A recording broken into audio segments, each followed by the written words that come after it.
Hello, Mark Watson here. I'm live. Hopefully I'm live. Everyone knows I'm not very good at this sort of thing and I don't have Alex here.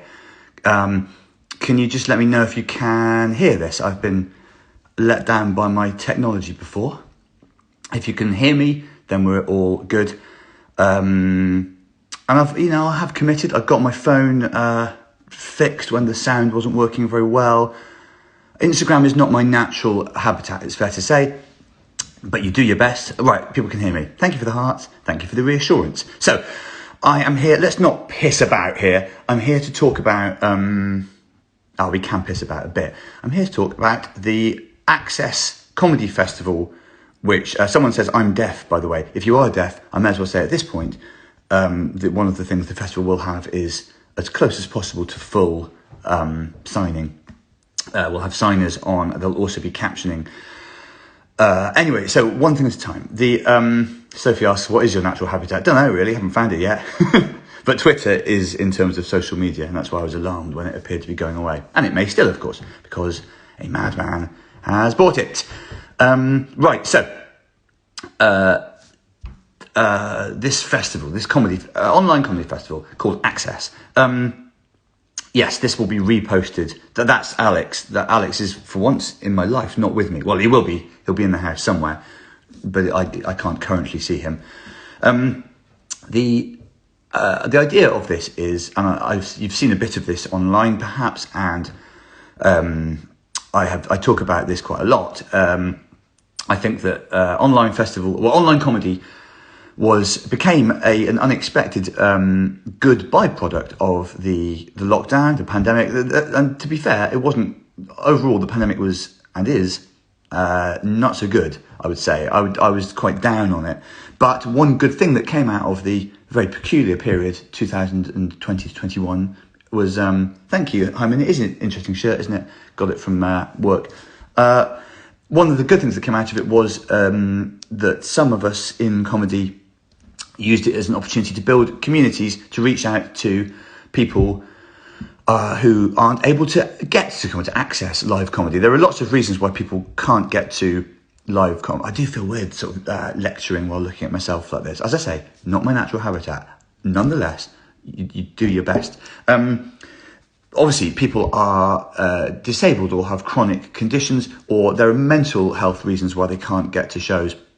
There can be loads of those. Obviously, social anxieties takes any number of forms. Also, some people can't afford to see live comedy, live comedy is relatively cheap compared with other forms of theatrical entertainment, but it's not really cheap in real terms. Then you might have to get a babysitter, or you might have young children. There are many reasons why traditional analog comedy is varying degrees of inaccessible to quite a large constituency of people, or, as Paired Fluorescence says, yes, they just live in the wrong place. And so during the lockdown, I became aware of this large, amazing, vibrant, creative community of people watching comedy specifically online in other parts of the world, in many pockets of this country, and the communities that those people formed I find really inspiring. And some of this came from No More Jockeys, of course, which is a sort of popular online game show. But I found these communities attaching themselves to and forming around all sorts of live comedy, not limited to me. Obviously, loads of people did much more inventive stuff than me online. Anyway, there you are. Mars Maven is disabled and immunocompromised and in California, the trifecta. That's what we're talking about. That's the thing. A lot of people, and I feel that, and I'm part of this problem, as an industry, all of comedy overlooked and marginalised this community for a long time. Some venues are accessible at the fringe and around the country. Varying degrees of efforts are made to include people, but what no one really admits is that there is a substantial group of people that, however accessible you make venues, just can't get to stuff. And so online comedy became its own genre, basically, during the pandemic, and I thought that was pretty exciting. What then happened, with a few exceptions, was that the whole industry turned its back on the idea, understandably in a way, because people were eager to get back into theatres and comedy clubs and all of the places that we're used to performing. I was like that myself. I've done, it's in the region of 150, more than that probably, shows back in venues this year, and I'm very happy to be travelling around the country again, even when Alex is there. But I don't accept that online comedy has to just die out and be looked back on as a weird thing that we had to do for a while. In fact, I've seen quite a lot of comedians make jokes like that about the impossibility of Zoom calls comedy and the constraints of it, and their relief that they don't ever need to do it again. I see those sort of comments being quite hurtful to the community of onliners that I'm addressing now. As many of you know, I have a little bit of, well, I was going to say I have sort of specific bit of skin in the game because my best mate Corey is disabled and increasingly housebound and relies on this sort of thing happening to access the live comedy, which is her great passion, apart from cheese. But it's not about her. She merely crystallises for me the huge number of people that are out there wanting this sort of thing. And I'm now individually in touch with quite a large number of people from this world of online comedy watchers. Yes, Corey, hype, please. It's been a while since I asked for hype, but it is, you can still do it. It's still a thing. So lengthy mission statement, but and by the way, I built up when I asked for people's email addresses, and I allowed people to DM me in order to build up this mailing list of bespoke online comedy fans. Many people said that it was a mad thing to do because it did result in around 500 new people having the ability to DM me, and almost all of those have respected the boundaries around that. But the reason I did it was that I am personally interacting with as many members of this comedy community as I can on a regular basis.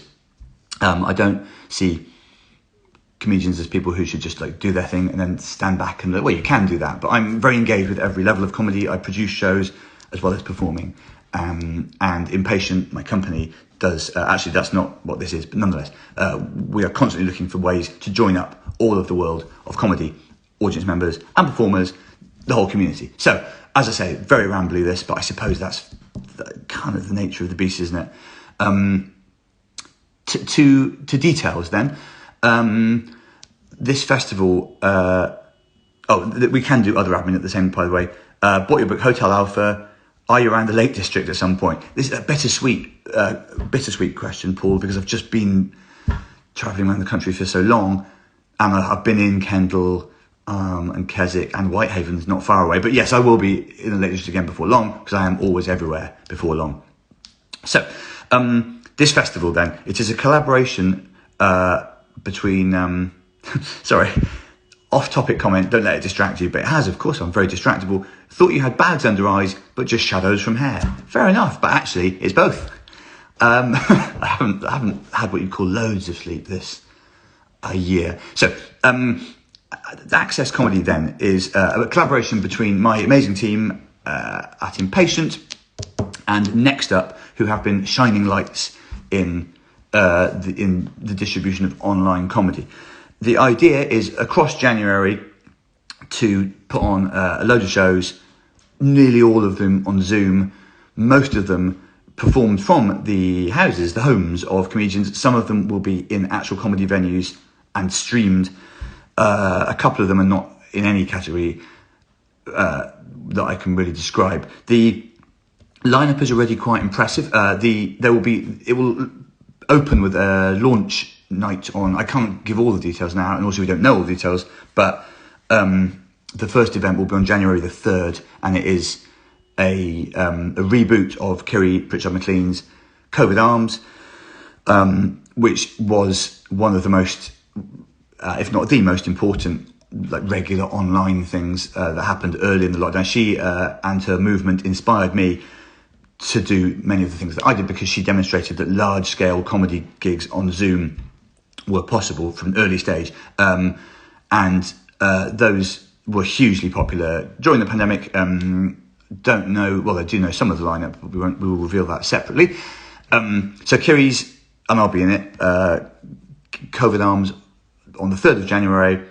Then if somebody says, or Kim says, I might be the only person left who's never used Zoom, it is pretty easy and intuitive, and you don't really need to do anything. Of course, all of the details of how to join these shows and stuff will be in separate, will be shared widely. This is just very much a sort of a basic chat.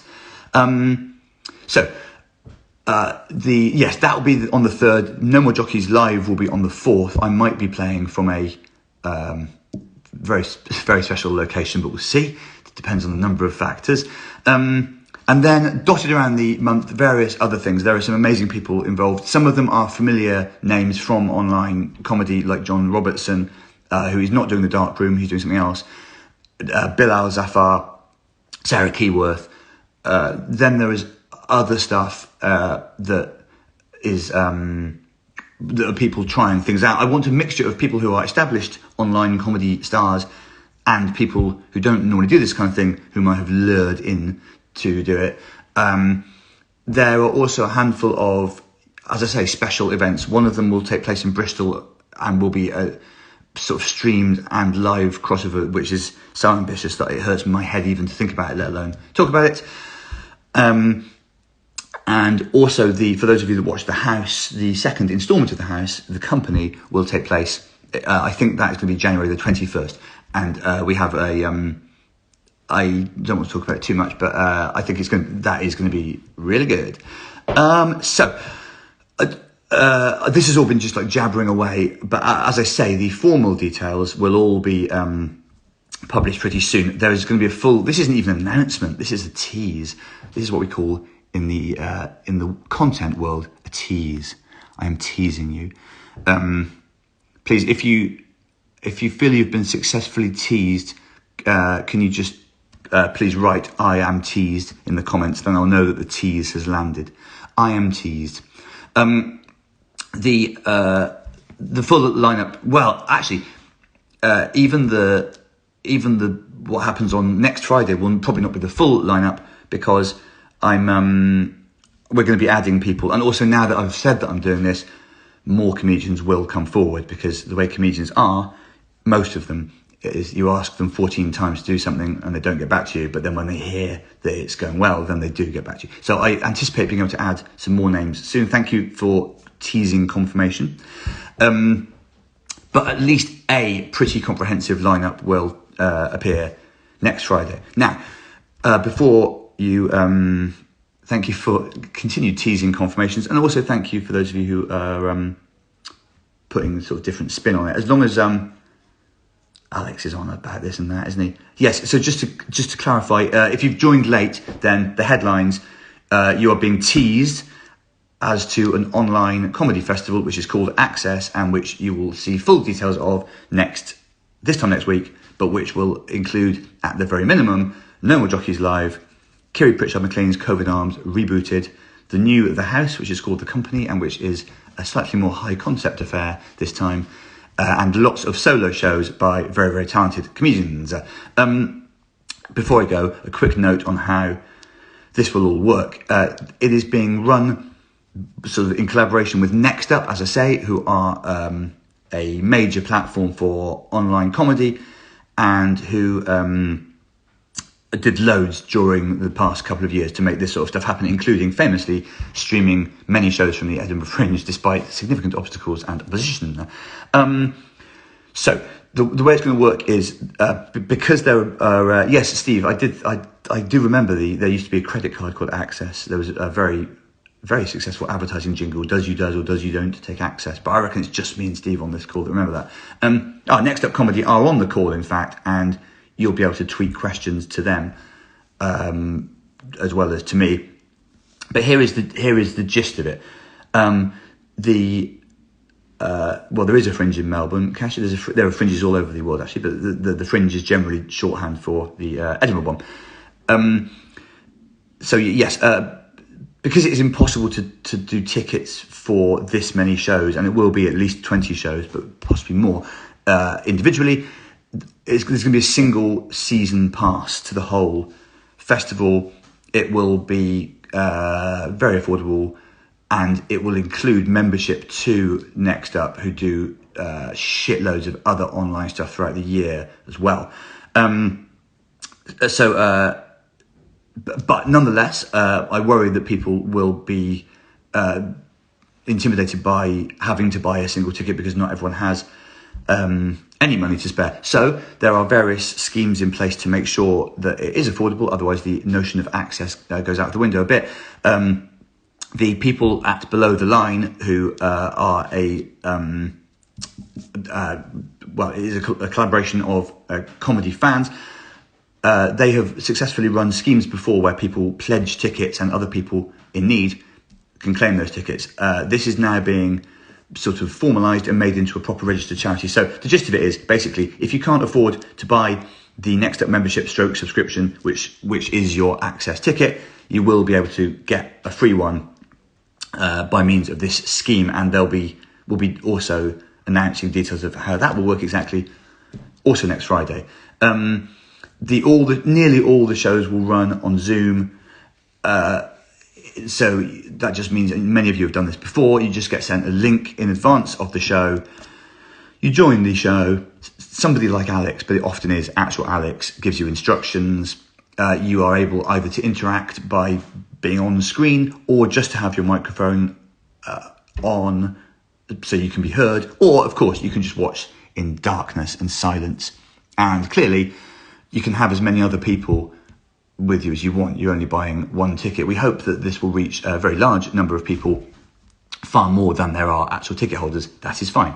I should add, by the way, all the acts are going to get paid properly as well, and we are working out a very complex financial arrangement with Next Up so that everyone is fine. Basically, the acts get paid properly for their work, but the shows remain affordable.